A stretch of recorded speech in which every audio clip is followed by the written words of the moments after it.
Good morning, everyone. This is the books I'm going to start. The name of the book is Introduction to Psychology Gateway to Mind and Behavior, which is written by Dennis Cohn and John O. Mitra, which is the 12th edition, and that's a very nice book for understanding the basic psychology. It has about 20 chapters, so we are going to start with the chapter 1. The name of the first chapter is Introduction to psychology and research method. इस chapters में हम लोग ये gateway जो questions दिए हुए ये सब देखेंगे कि किन इन सब के आंसर्स हमें इसको इस चैप्टर से मिलेंगे। तो let's start with psychology, the ABC of behaviour. तो यहाँ पे पहला क्वेश्चन है, what is psychology and what are its goals. Psychology क्या है और इसके गोल्स क्या हैं। People have always been curious about human behaviour. लोग हमेशा ह्यूमन बिहेवियर के बारे में बहुत क्यूरियस होते हैं, जैसा कि हम देख भी सकते हैं कि जब भी कोई पूछता है कि oh you are a psychologist student और आई यू साइकोलॉजिस्ट, तो they are like you must be know what is going on in our mind. It's not like that, it's just about curiosity of human behaviour. So people have always been curious about human behaviour. तो हम generally होते हैं कि reason क्या है इस behaviour के पीछे। The word psychology itself it's thousands of year old. ये जो वर्ड है साइकोलॉजी ऑलरेडी काफ़ी साल पुराना है, जो एक एंशियंट ग्रीक वर्ड है, रूट साइक से बना है। साइक का मतलब होता है माइंड एंड लोगोस का मतलब होता है नॉलेज और study, which together makes psychology and which means कि माइंड की स्टडी या माइंड के बारे में नॉलेज जानना। However, have you ever actually seen और टच द माइंड। क्या आपने कभी भी अपने दिमाग को टच करा है या छुआ है? Because the mind can't be studied directly, क्योंकि हम देखते हैं कि माइंड को डायरेक्टली स्टडी नहीं किया जा सकता। हम किसी का भी माइंड खोल के एकदम से पढ़ नहीं सकते वो let's cut your mind and read it, है ना। Psychology is now defined as the scientific study of behaviour and mental process. तो साइकोलॉजी की परिभाषा ये है, डेफिनेशन ये है, it is the scientific study of behaviour and mental process.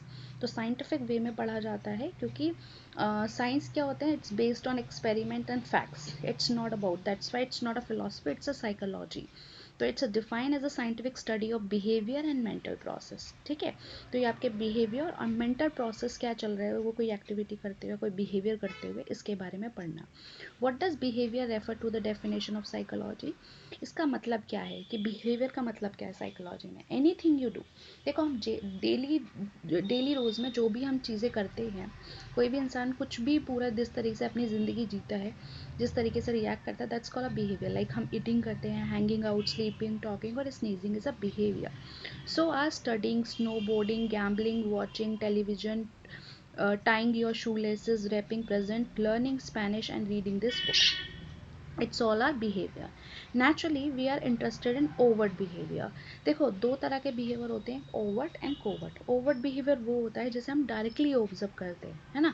तो ओ से ऑब्जर्व, तो that's a overt behaviour, directly observable actions and responses.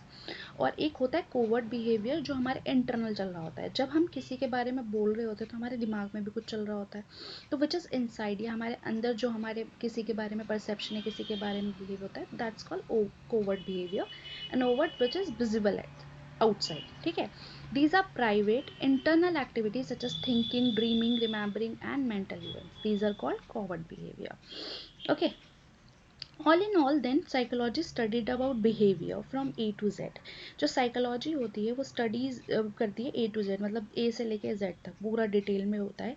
Again burnout, conformity, death, emotion, flexibility, group thinking, hypnosis, intelligence, joy, kinesthesis, love, memory, noise, pollution, originality, personality, quantitative reasoning, repression, sexuality, therapy, unconscious wisdom, vision, xenophobia, youth और justice and much more. तो इन सब के बारे में हमारे को पढ़ना है, मतलब इस सब के बारे में हमें साइकोलॉजी से हम पढ़ते हैं।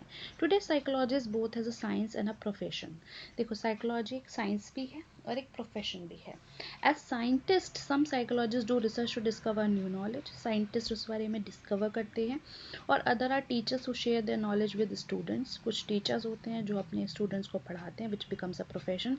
Still other apply psychology to solve problems in mental health. कुछ होते हैं जो मेंटल हेल्थ को प्रॉब्लम सॉल्व करने के लिए अप्लाई करते हैं साइकोलॉजी को, जैसे एजुकेशन में, बिजनेस में, स्पोर्ट्स लॉ में एंड मेडिसिन में। Later we will return to the profession of psychology, फिर हम बाद में इस चैप्टर के लास्ट में पढ़ेंगे। For now let's focus on how knowledge is created. अब पढ़ते हैं कि नॉलेज कैसे क्रिएट होती है। Whether they work in a class, room or lab or a clinic. All psychologists rely on critical thinking and information gained from scientific research. आप चाहे जो साइकोलॉजिस्ट है चाहे वो क्लास में पढ़ा रहा हो या लैब में एक्सपेरिमेंट कर रहा हो या क्लिनिक में मेंटल थेरेपीज अप्लाई कर रहा हो, जो सारे के सारे साइकोलॉजिस्ट है वो रिलाई करते हैं, विश्वास करते हैं क्रिटिकल थिंकिंग इन्फॉर्मेशन जो उन्हें मिलती है साइंटिफिक रिसर्च से, है ना। तो पहला है, इसके बाद नेक्स्ट टॉपिक है seeking empirical evidence which will start in the next video.